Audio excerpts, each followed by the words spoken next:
My name is Chris Carrasco. This is a video of a nasogastric tube placement in a canine patient. This patient presented for eating some foreign material and had some foreign material like grass or dirt and some air in her stomach, and so we placed a nasogastric tube to try and pull some of the air out. So patients are usually sedated with a little bit of butorphanol, usually like 0.1 to 0.2 mg per kg. Sometimes some dexmedetomidine as well if they're super wiggly. And the tip of the nose is numbed with proparacaine. We put sterile lube at the end of it as well to help pass easily. The tube is passed in a ventromedial direction.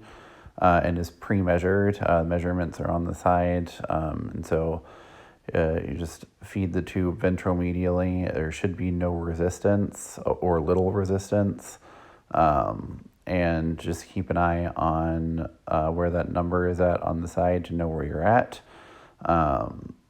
If the patient starts coughing, that can sometimes mean that you might be in the trachea, as that's one of the complications with this.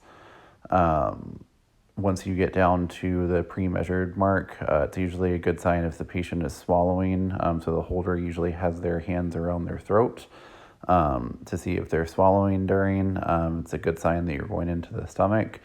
Once you reach the pre-measured mark, we aspirate back with a syringe, and you either are going to get negative pressure or stomach contents depending on what is in the stomach.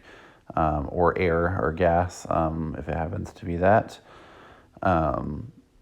After placement, typically, depending on what we're using the tube for, we may just place a stay suture and suture it to their nose, and then take a placement radiograph to see where the tube is at. If we are just using the tube for aspirating and we're not going to be feeding anything through it, then we will just suture it to the side of their nose and call it a day. Our typical suturing for NG tubes is we do a stay suture on the side of the nose, and then a Chinese finger trap that will attach the tube to their nose. If we are going to take radiographs, we usually do a contrast study at my hospital. And so we'll take a right lateral radiograph, see where the tube is at. If it is determined by a doctor that it's in the stomach, then we'll also take a VD as well, and just verify again.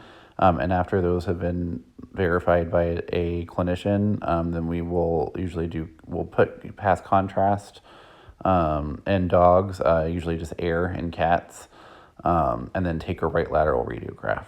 And that's it.